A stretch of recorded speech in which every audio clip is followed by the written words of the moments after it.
그를 높이라. 그리하면 그가 너를 높이 들리라. 만일 그를 품으면 그가 너를 영화롭게 하리라. 그가 아름다운 관을 내 머리에 두겠고 영화로운 면류관을 내게 주리라 하셨느니라. 내 아들아 들으라. 내 말을 받으라. 그리하면 내 생명의 해가 길리라. 내가 지혜로운 길을 네게 가르쳤으며 정직한 길로 너를 인도하였은즉 다닐 때 내 걸음이 곤고하지 아니하겠고 달려갈 때 실족하지 아니하리라. 문제를 굳게 잡아 놓치지 말고 지키라. 이것이 내 생명이라. 아멘. 8절에 그는 지혜죠. 지혜를 높이라. 7절에 지혜가 제일이라고 그랬으니까 제일을 높여야죠. 우리가 성경에 자문을 읽으니까 지혜가 아주 친근하게 표현이 된 걸 알 수 있습니다. 마치 인격인 것처럼 사람을 두고 표현하는 것처럼 그런 표현들을 지혜다 씁니다. 뭐랄까요? 공책을 아껴 써라. 잘 간수해라. 이런 식. 그러니까 늘 학생이 옆에 두고 쓰는 학용품보다 훨씬 더 가까운 표현들. 딱 읽기만 해도 인격체에게 쓰는 그런 표현들. 그만큼 지혜는 우리가 마음에 품는 것이고 하나님의 영으로 받는 것이라 절대로 물건 취급하거나 사사로이 가볍게 그렇게 대하면 안 됩니다. 높이라 그랬습니다. 우리 앞에 고고한 대작이 앉아 있으면 그를 말로라도 높여줘야 되는 그 이상으로 지혜는 진심으로 높일 수 있어야 하고 품으라. 사랑하는 사람을 품는 것처럼 그렇게 해야 된다는 겁니다. 주의 날도 세상에 사모하라. 야, 이거 참 어려운 이야기인데요. 지혜는 높이고 마음에 품어야 하는 것. 그러니까 지혜에 대하여 갖고 있는 마음이 항상 제일이라는 그것이 우리 언어 생활에서도 나타날 수 있는 복음을 얘기할 때 그 성경 저기 아무 때나 또 이런 식이 아니죠.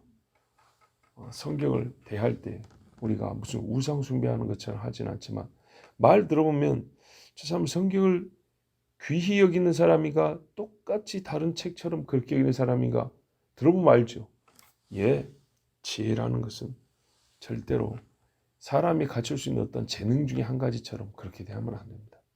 그래가지고는 지혜가 우리에게 해주는 거, 그러니까 인격체처럼 돼 있죠. 어떤 물건과 사물이 갖고 있는 특성들이 우리에게 도움이 되는 그 정도 아니고요. 얘는 자연적으로 있으면 도움이 되는 그런 게 아니라 열이 옆에 있으면 자연적으로 뜨거운 것처럼 그게 아니라 지혜는 옆에 있어서 아니라 사람이 실제로 의지를 갖고 일하는 것처럼 지혜가 일을 해요. 예, 지혜가 일을 할 수 있게끔 내 마음이 뭐랄까요? 지혜를 흡족시켜줘야 되는 거예요. 그것이 귀히 여기고 높이고 사랑하고 이게 성경이 말씀하는 겁니다. 왜 이런 식으로 표현했냐? 뒤에 보면 알겠지만 성경은 지혜를 하나님 자신과 동일시하고 있기 때문입니다. 그가 우리가 품으면 어떻게 하냐? 관을 머리에 준답니다. 9절을 보십시오. 그가 너를 높여주고 너를 영화롭게 하는데 대표적인 게 관을 씌워준답니다.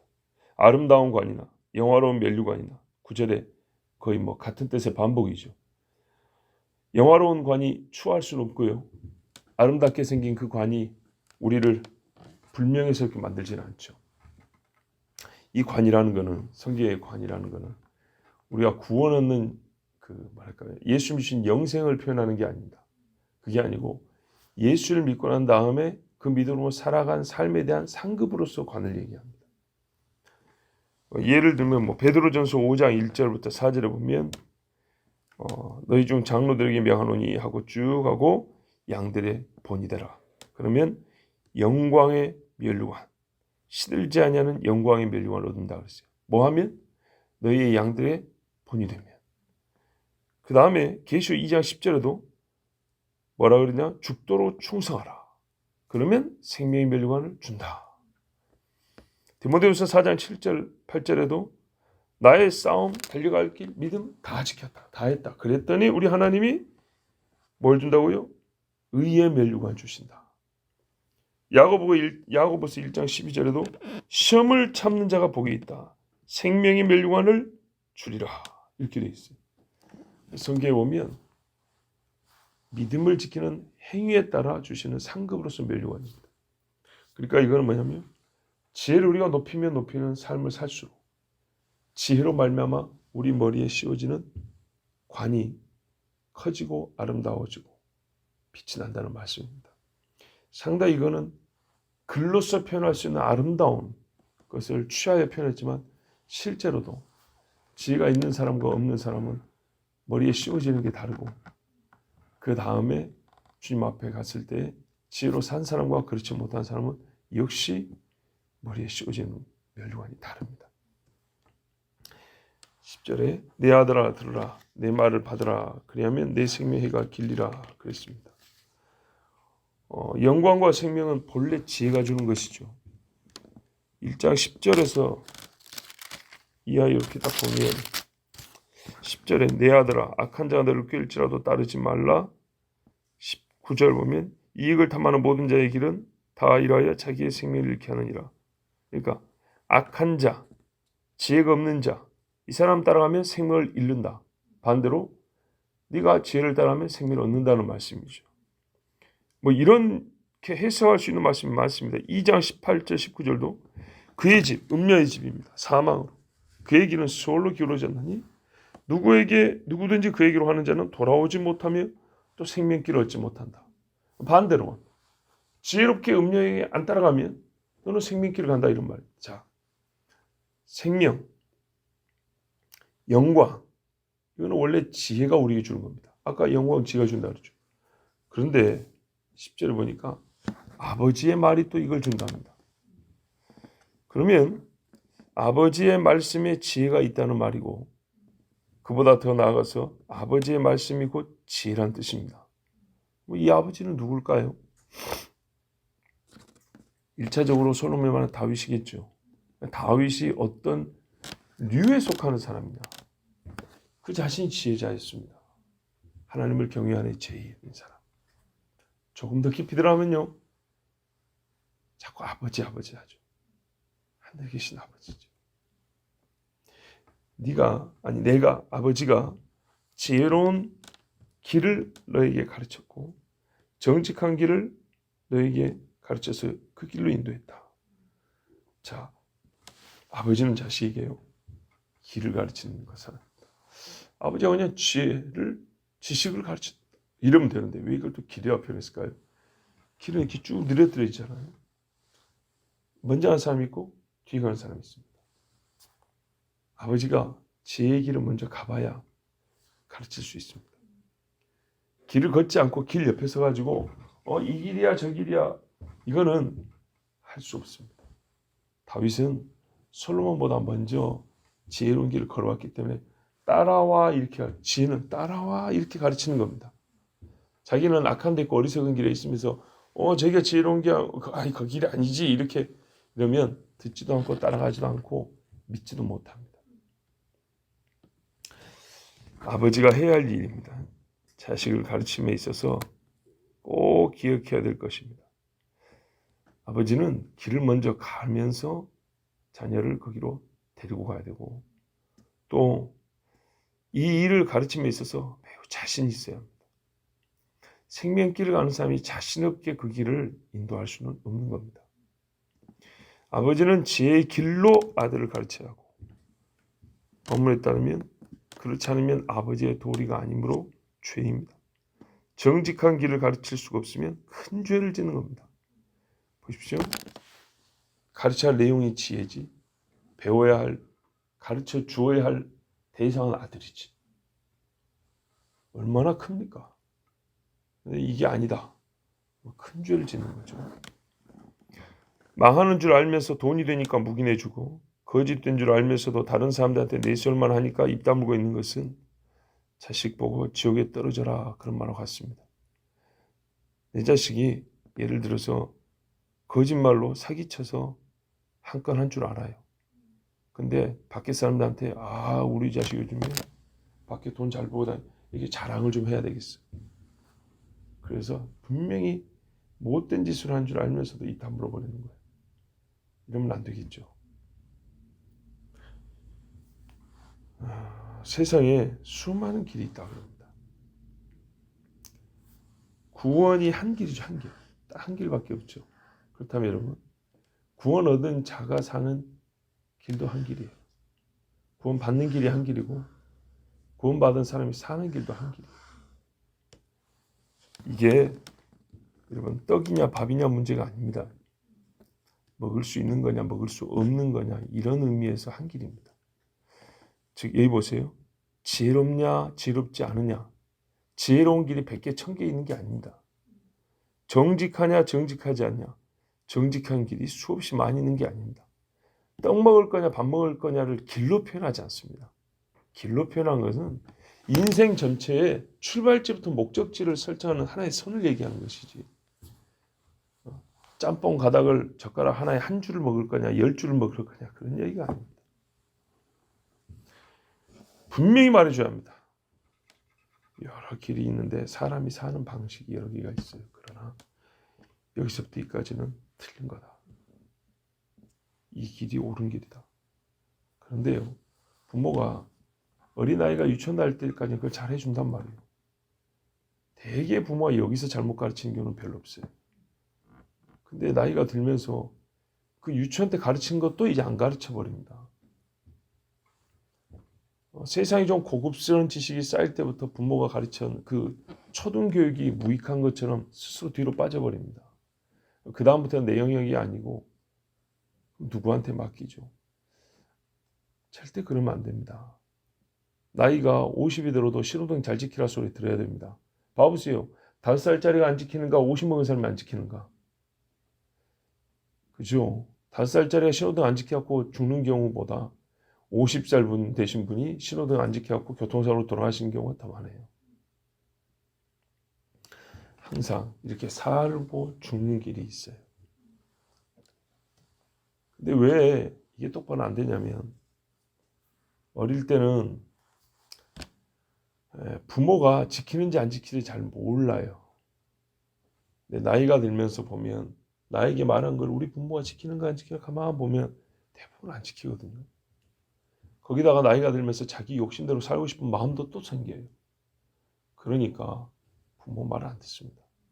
그리고 아이고 들켰네. 나도 내 마음대로 사는 거 들켜버렸네. 그러니까 부모도 이제 자신이 떨어지니까 말을 못해요. 그래서 지혜로운 길은 걸어가면서 가르쳐주는 겁니다. 그리고 그 길을 가르쳐줄 때 애매하고 자신 없게 가르치면 절대 안 걸어갑니다. 정확하게 가르쳐야 됩니다. 이 길로 가면 뭐가 나온다라고 정말 확신 있는 목소리로 가르쳐줘야 됩니다. 그러면 가지. 나도 잘 모르겠지만 한번 가보시오. 이러면 안 갑니다. 예수께서 우리를 구원하셨습니다. 이래야지. 뭐 했을 수도 있고 아닐 수도 있고 뭐 사람들이 그러는데 뭐 알아서 믿으세요. 이래가지고 누가 예수 믿습니까?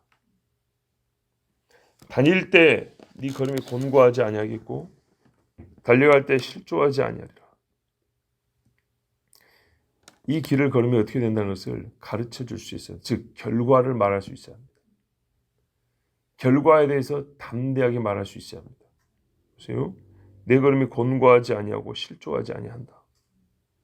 자신 없는 가르침으로부터는 얻을 것이 없습니다. 이 말은 고양이나 다닐 수 있는 좁은 길, 바위가 칼처럼 솟아있는 길을 걷는 것이 아니다 그런 말입니다. 평탄하고 넓은 길을 긴장 없이 걸어갈 수 있고 피곤하여 자빠지고 떨어지지 않는다라고 확실하게 결과를 담대히 말해줘야 합니다. 아버지가 지금 그렇게 말하고 있습니다. 내가 말한 이 길은 지혜로운 길이라서 절대 넘어질 일 없고 떨어질 일 없고 너 그 길 끝에 하면 생명한다. 이렇게 말해주는 거예요. 여기서 근데 여러분 조금 이제 의아한 생각이 들 수 있어요.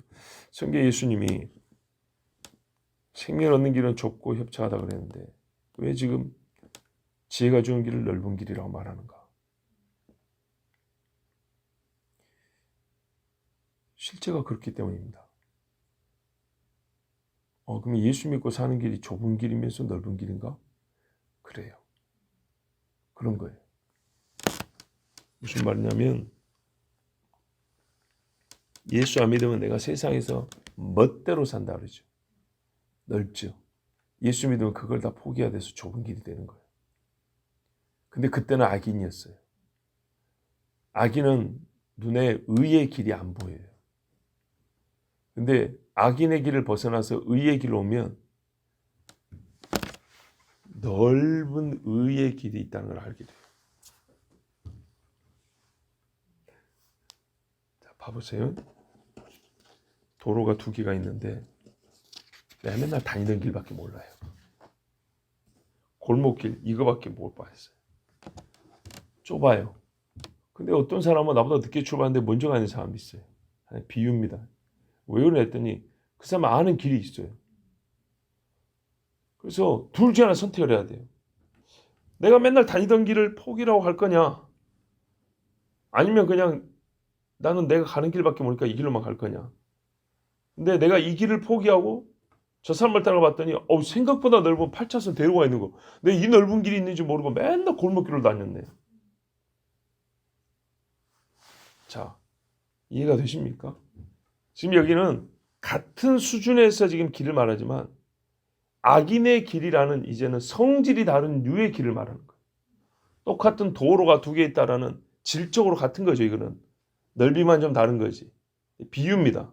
실제는 지금 뭘 말하고 있냐? 악인들이 하는 악인의 로가 있어요. 악인로. 여기는 의인로가 있어요. 악인로밖에 모를 때는 의인로가 있는지 존재를 몰라요. 근데 악인로가 이게 100차선이거든요. 네. 그러니까 넓어. 막 지 멋대로 살고 막 이리 돌리고 저리 돌리고 사고 안 나요. 막. 그렇지만 악인로예요. 여기는 악인로. 몰라요. 그거밖에. 이게 넓은데. 근데 어떤 사람이 이 악인로를 지 멋대로 막 밟고 다니다가 나 여기 싫어고 나오니까 악인로를 여전히 달리고 있는 사람 입장에서는 야 여기 막 그 운전 잘 못해도 이리 돌리고 저리도 사고도 안 나고 이렇게 좋은데 너 왜 이 넓은 길 두고 어디 가려고 그러냐? 아이고 저 지질 공사만 받으면 또 지 혼자 저기 또 쎄 빠지게 가시밭길 걸어간다 가네 이런다고요. 이 사람은 눈에는 저 사람이 가시밭길만 걸어간 것처럼 보여요. 근데 의인로에 들어간 사람 눈이 확 바뀌죠. 이렇게 넓을 수가 없어요. 왜요? 저기는 하나님이 안 도와줘요. 저쪽에서 이쪽 보면 조그만 오솔길을 보이는데 막상 이쪽으로 딱 들어서 순간 이 길이 쫙 펼쳐지는 거예요. 하나님이 도와줘요. 저기 100차선이었어요. 여기는 1000차선으로 넓어요. 거짓말 같죠. 다윗이 사울을 죽일 수 있었어요. 이게 세상 사람들이 하는 길입니다. 죽여도 되고 안 죽여도 되고 병신 만들어도 되고 뺏어도 되고 인질로 잡아도 되고 악인의 길이 넓어요. 이래도 되고 저래도 되고 아니면 지가 죽이시면 부활을 시켜도 되고 방법은 많죠. 근데 의의 길 하나를 택했어요. 여호와의 기름 부음 받은 자는 손대지 않는다. 딱 이 한 가지밖에 없어요. 그걸 택했더니 어떻게 했어요? 옆에 사람들이 난리죠. 저걸 해결할 수 있는 방법이 이렇게 많은데 우리 대장님은 왜 저 답답하게 역시 저걸 놓아주냔 말이에요. 저 또 죽이려고 돌아올 건데 또 죽이려고 돌아오니까 얼마나 힘들어요. 좁은 길이잖아요. 근데 니들이 몰라. 내가 그 넓은 길, 악인의 길을 걷지 않고 하나님의 의의 길을 서니까 하나님이 이 600명이 먹을 수 있는 거 주시지. 우리가 죽지 않게 보여주지. 나중에 나라를 주지. 너희 가정들을 다윗 왕국의 장관들이 되어서 그 식구들이 되게 해주지. 다윗 왕국에 누리는 여호와를 함께 누리게 해주지. 너희들은 지금 이게 눈이 아직 의로운 길로 바뀌지 않고 모르지. 딱 들어가 봐. 이게 얼마나 넓은지. 이게 차원이 안 바뀌니까 안 보이는 거예요. 여러분 예수 믿고 사는 거 봐보세요. 예수 믿고 사니까 하나님께서 도와주실 말만 누리는 게 얼마나 많아요. 얼마나 자유가 있어요. 이 시국에 가정방문이란 게 어디 있어요 세상에. 예? 이 시국에 서로 모여가지고 예배한다. 이거를 누가 세상에서 기획을 하고 그거를 원하고 이런 일을 생각을 합니까? 이런 방법이 있다는 거. 성경에 여호수아 1장 8절을 보세요. 이 율법책을 내 입에서 떠나지 말게 하며 주야로 그것을 묵상하여 그 가운데 기록한 대로 다 지켜 행하라. 답답하죠. 율법이 없으면 걸을 수 있는 길이 얼마나 넓어요. 근데 율법대로 걸어야 하잖아요. 좁잖아요. 이게 좁은가요? 뭐라 그랬어요? 그리하면 내 길이 평탄하게 될 것이라. 네가 형통하리라. 얼마나 넓어요. 지 멋대로 살다가 단번에 여리고에 처음 들어가서 싸우는 첫 번째 전쟁에서 전사하고 죽는 것이 아니고 여호와의 길을 걸으니까 어떻게 해요? 아니 전쟁하는 방법이 그렇게 많은데 미쳤다고 입 다물고 일주일 동안 빙글빙글 도냐고요. 그랬더니 어떻게 하죠? 더 넓은 길 있죠. 피 한 방울 흘리고 성이 무너져 버렸네. 이게 하나님 말씀하신 지혜가 약속한 길이에요. 칼처럼 솟아있는 바위를 걸어가는 것이 아니에요. 아주 평탄한 길을 걷게 될 것이다. 복 있는 사람은 시편에 악인의 꾀를 쫓지 않으며 죄인의 길을 서지 않으며 오만한 자의 자리에 앉지 않냐고. 악인, 죄인, 오만한 자 세상에 널렸고 이 사람들 따라갈 수 있는 길이 훨씬 넓고 이렇게 다양한 의인 아닌 사람들의 종류가 있어요. 그 종류 중에 하나만 속해도 내가 그래도 내 육체의 즐거움을 누리며 살 수 있는데 안 되죠. 근데 하나님 뭐라 해요? 그것들 다 치우고 오직 여호와의 율법을 오직 여호와의 율법을 주야를 묵상하며 이런 답답한 인간들하고 살아가는 겁니다. 내가 그 답답한 인간이다라는 겁니다. 21세기 생각해 보세요. 오직 여호와의 율법을 주야로 묵상하고 아침에 성경 읽고 저녁에 성경 읽고 선보러 왔는데 저는 아침에 성경 읽고 저녁에 성경 봅니다. 그러세요? 밥 먹고 집에 갑시다. 그러지. 어떤 아가씨가 그런 남자하고 살겠다 하겠어요. 요즘 세상에. 그런데 어떻게 해요? 저는 시냇가에 심은 나무가 시절을 쫓아 과실을 맺으며 그 잎사귀가 마르지 아니함 같으니. 여러분, 꽃도 열매도 한철인데 이 사람은 시들지 않냐고 계속 맺는데 그 깝깝하게 살았는데 훨씬 넓죠. 나무가 누릴 수 있는 시간, 나무가 누릴 수 있는 나무 다음에 그 영화로운 시간, 그 영광의 크기가 훨씬 크죠. 그 행사가 다 형통하리로다. 봐보세요. 대저 의인의 길은 여호와께서 인정하시나 악인의 길은 망하리로다. 아멘. 요 차이기 때문에 여호와께서 인정하시는 길의 차원이 달라요. 이렇게. 근데 밑에 있으니까 저 위에 길이 안 보이는 거예요. 아까는 옆으로 비유했지만 위에 길이 얼마나 넓은 길인데 그걸 못 보는 거예요. 근데 이 길을 올라가는 여기 오르막길이 있거든요. 이것만 보이는 거예요. 자, 아버지의 말을 듣는 아들은요 위의 길을 걸어요. 길의 성질이 달라요. 그 다른 성질이기 때문에 눈의 본성이 바뀌지 않으면 안 보여요. 그래서 좁게만 보여요. 다윗 같은 사람은 딱 뛰면 보이잖아요. 아브라함도 보세요. 이 사방팔방에 있는데 누가 봐도 저쪽이 좋아요. 근데 조카가 먼저 갖고 가버렸잖아요. 보니까 뭐 변변치 않은 것밖에 없어. 근데 하나님 뭐라 그래요? 다시 봐봐.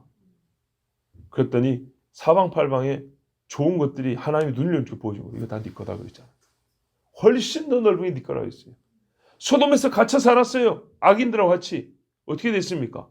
안 죽은 게 다행이죠. 아브라함은요. 훨씬 더 넓은 데서 더 부유해졌고 그 자손들과 함께 믿음의 가를 이루었어요.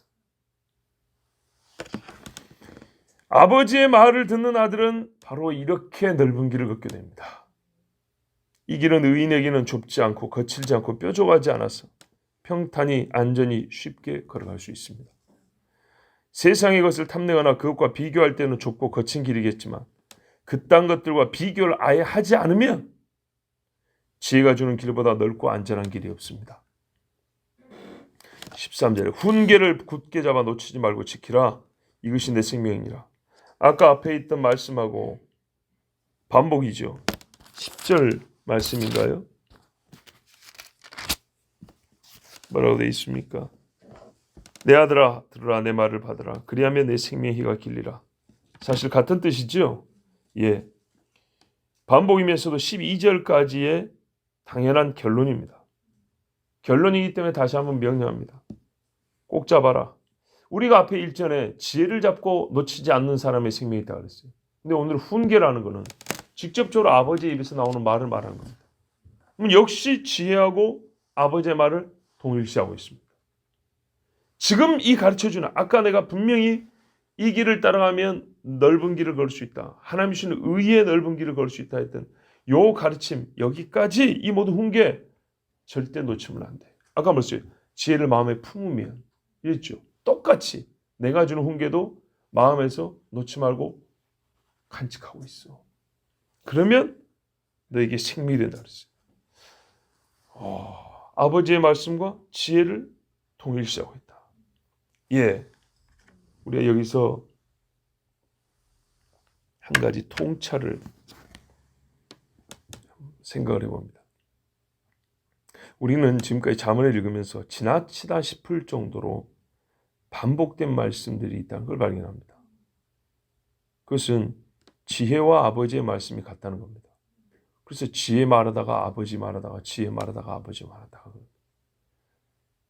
아버지가 지혜를 주제로 말하다가 또 자기 말을 주어를 놓고 말합니다. 아버지와 지혜가 화자로서 직접 말한 자로서 바뀝니다. 뒤에 가면 또 지혜가 직접 말한 대로 나옵니다. 지금까지도 봤고 앞으로도 볼 것인데 말하는 주체가 지혜가 됐다가 아버지가 됐다. 또 아버지가 가르치는데 내 말을 들어야 했다가 지혜를 들어야 했다가 한번 보면 지혜와 아버지 자신의 말이 같은 거예요. 근데 이거를 지금 여러 번 반복해서 됐습니다. 왜 이렇게 말씀하셨을까요?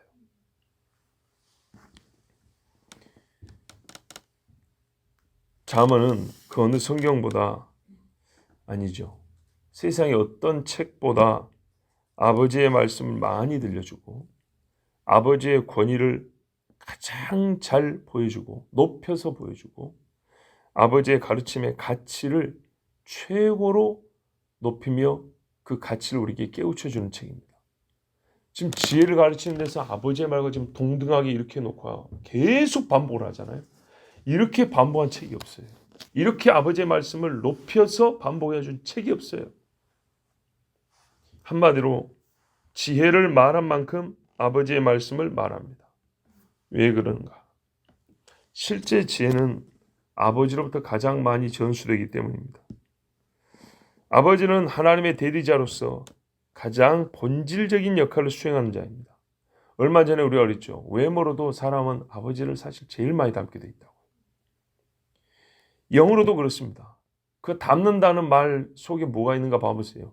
실제로 자녀에게 주어질 수 있는 무언가가 있다면 아버지로부터 주어지는 것이 가장 크다는 겁니다. 하나님의 대리자로서 가장 본질적인 역할을 수행하는 자가 아버지. 즉 아버지에 대한 우리의 마음과 태도가 하나님께 대한 훈련과 주님을 대함의 본질을 깨닫게 하는 데 주요하기 때문입니다. 무슨 말이냐면 하나님이 하나님 속에 있는 어떤 걸 우리에게 줄 때 아버지를 통해서 줘요. 그러면 내가 그것을 받는 태도는 1차적으로 누구에게 나타날까요? 아버지에 대하여 나타나요. 아버지에 대하여 내가 하는 태도가 하나님께 대한 태도가 곧 되는 겁니다. 그래서 아버지와 나를 지금 계속 말씀해 주는 겁니다. 그 지혜의 근본이신 분을 만남에 있어서 아버지가 중심 역할을 감당하고 있고 이것을 허락하신 분이 하나님이세요. 1차적으로 이걸 알아야 돼요. 지금 아버지 입으로 계속 지혜를 말하잖아요. 실제로 아버지가 우리에게 하나님 지혜를 가르쳐 주는데 좀 과장하면 다입니다. 그래서 아버지의 신앙을 못 가르쳐주면 자녀가 예수 안 믿습니다. 그리고 내가 아버지를 통해서 하나님의 지혜를 못 배운다면 세상 어디서 배우기 정말 어렵습니다. 그리고 아버지를 통해서 배웠다고 깨닫는 아들 같으면 아버지를 대하는 그 존경의 자세가 전과 달라집니다.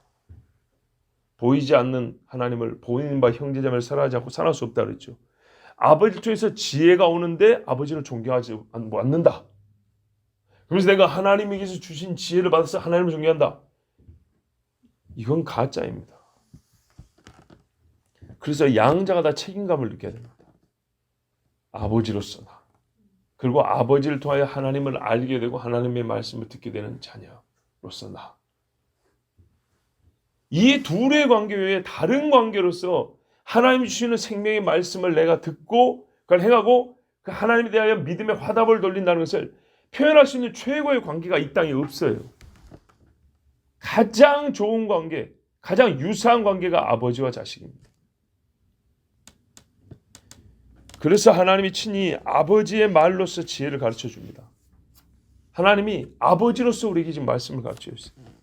아버지의 가르침에 대한 태도로서 지혜에 대한 우리의 태도와 지혜도 가르쳐 줍니다.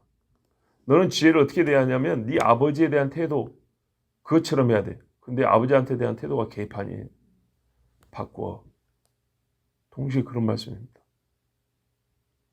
지혜에 담긴 속성, 또 사랑을 보여줍니다.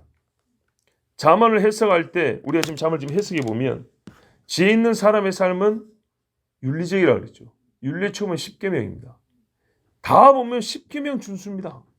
지혜로운 사람은 이렇게 산다. 지혜로운 사람은 이렇게 걷는다 할 때 가만 보면 다 10계명입니다.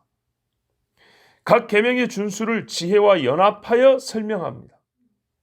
그 중에서 작고 지혜와 아버지 여호와를 경외함, 아버지의 말씀을 들음 제1계명과 5계명입니다. 즉 우리는 잠언에서 제1계명과 제5계명이 쉼없이 반복되어 가르쳐주고 있다는 걸 알아야 됩니다. 지혜와 가장 강력한 연합을 이루고 있는 계명이 1계명과 5계명이에요. 그런데 그게 맞는 게 왜 그러냐? 2계명에서 4계명은 1계명이 붙어 있는 거고 6계명에서 10계명은 5계명이 붙어 있는 겁니다.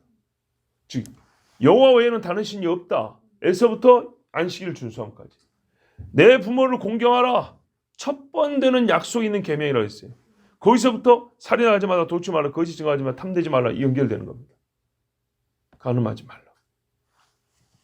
이 두 계명의 준수와 순종의 순도에 따라서 그 준행함, 나머지 계명의 준행함의 정도가 판가름 남다 해도 과언이 아닙니다. 1계명을 순수하게 따른 사람은 2, 3, 4 잘 지킵니다. 부모를 공경하기를 최고의 가치로 놓은 사람은 6계명부터 7계명 쉽게 어기지 못합니다. 예수님도 뭐라 그랬죠? 하나님 사랑 이웃 사람이 모든 율법과 성경의 선지자가 달랑달랑 붙어있는 강령이라 그랬어요. 그러면 여러분 이웃 사랑이 최고한 뭘까요? 보이는 바 형제자매 그랬죠. 그 중에 내 아버지, 내 어머니, 이웃 중에 최고 아닙니까? 어떤 사람이 태어나자마자 가장 가까운 이웃이 누굽니까? 내 부모죠. 그리고 나에게 제일 좋은 것을 준 이도 부모입니다. 근데 부모에 대한 존경과 감사, 그 말씀에 대한 청종이 없다. 누구 말을 듣고 살까요?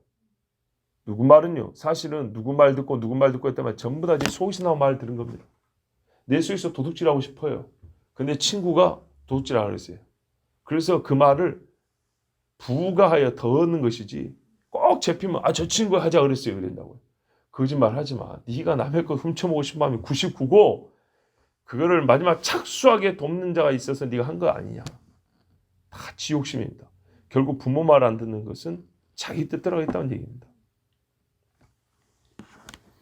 이웃사랑의 최고이자 최초는 아버지를 존경하고 그의 말씀을 청조한 데서 확인할 수 있습니다. 이건 사실입니다. 제가 지금까지 제일 존경하는 분이 아버지고 내 인생에 있어서 제일 신경 쓰이는 분이 아버지입니다. 지금도 어릴 때 대부분 가르쳐 주셨지만 최고의 영향력을 미치는 분이 아버지입니다. 이거는 제가 여러분하고 만나자마자부터 정말 여러분이 듣기 싫을 정도로 설교 시간에 어쩌다 한 번씩 했지만 그 어쩌다 한 번이라도 1년에 2번씩만 해도 벌써 지금 몇 번, 몇 번 했겠죠. 그러니까 아마 듣기 싫을 정도로 많이 들은 이야기입니다. 가짜라면 그렇게 말할 수 있겠습니까? 괜히 효자인 척 하려고요. 천만의 말씀입니다. 제 신앙의 90%는 아버지가 잡아준 겁니다. 여러분이 어떻게 평가하든지 간에 나는 혹시 여러분이 나보고 50점짜리 목사를 할지라도 내 아버지가 없었으면 그중에 45점이 없어지는 겁니다. 그 정도로 지대한 영향을 미친 분. 여기서 우리가 좀 더 깊게 보면 우리에게 아버지는 성경을 땅에 있는 자를 아버지라 부르지 말 것이요. 육신의 아버지를 아버지라 부르지 말라 그런 뜻이 아니죠. 땅에 있는 자를 선생이라 부르지 말 것이요. 너희 아버지와 선생은 하늘에 계신 여호와 하나님이라 그랬죠. 하늘에 계신 창조주 여호와가 우리의 가장 근원 되신 아버지이십니다. 고로 여호와를 경외하면 아버지 하나님의 말씀을 듣는 데서부터 시작하고 그게 지혜라는 말입니다. 여호와를 경외함의 진실함의 증명, 그것은 하나님 말씀을 듣는 태도, 거기서부터 판가름 나버립니다. 그래서 우리가 여호와를 경외함이 내가 하나님의 말씀을 듣는 데에서 나타나는 것이 맞습니다. 라고 스스로 인정하고 고백하게 하시려고 계속 그게 사실이니까 그 사실을 고백하시려고 우리가 이 아버지를 경외함을 존중함을 빼고 지혜를 얻으라 지혜를 하다면 여기 막 굉장히 뭐 점수라도 많이 따고 싶어서라도 이게 지혜에 대한 우리의 마음이 이렇게 막 부정적인 마음은 없습니다. 다 이렇게 긍정을 하잖아요. 근데 여기다 아버지를 딱 거는 순간 그것이 마음이 걸거려져 버리죠. 이러지 말고 아버지를 빼고 지혜를 얘기했을 때 막 달라붙고 막 이렇게 긍정적으로 있던 그 마음 여기다 아버지를 딱 끼워도 이게 그대로 유지가 된다는 겁니다. 또는 아버지가 있기 때문에 이게 더 커져야 된단 말이에요. 근데 우리 실제 생활에서는 아버지를 빼고 얘기하고 그냥 지혜만 얘기하면 이렇게 막 갈 것 같죠. 이런 식의 자세는 하나님이 원하는 지혜를 획득하는 방법이 아니에요. 이렇게 지혜를 얻었다는 사람들은 건방져지는 거예요. 그게 아니라는 거예요. 지혜를 얻고자 하는 사람의 마음, 그 지혜 자체가 갖고 있는 속성은 반드시 아버지를 빼고는 온전하게 얻을 수도 없고 지혜가 뭔지 알 수도 없습니다. 하나님 아버지가 지혜이시고 그 아버지가 이 지혜를 주시기 때문입니다. 이것이 그런데 우리가 육체로 살 동안에 누굴 통하여 나타나냐? 바로 이 관계, 이 사실이 실제 우리 아버지를 통해서 나타난다는 겁니다. 그러므로 아버지에 대한 우리의 겸손과 청정의 태도가 없이 하나님이 주신 지혜를 얻겠다는 것은 있을 수가 없는 일입니다. 하나님을 사랑하고 이웃을 사랑하라. 가장 먼저 내 아버지를 사랑함. 여기서부터 지혜로운 사람의 삶이 시작됩니다. 실제로 봐보세요. IQ가 150이고 무슨 서울대를 나오고 하버드를 나오고 나왔다 칩시다. 근데 아버지를 경외할 줄 모르는 사람 칭찬할 게 뭐가 있을까요? 그런데 그보다는 못알다 할지라도 예전과 달리 20년 전에 안 그랬는데 이 사람이 요즘에 부모를 대하는 게 달라졌어. 그럼 그것뿐인가요? 어떻게 사는가 이제 그 삶을 한번 확인해 보세요. 전부 다 여러 부분에서 지혜로워졌다는 걸 확인할 수 있습니다. 아버지의 말씀과 지혜는 하나입니다. 지혜를 삼아오면 생명을 얻고 아버지의 훈계를 마음에 간직하면 생명길을 갖습니다. 기도하겠습니다.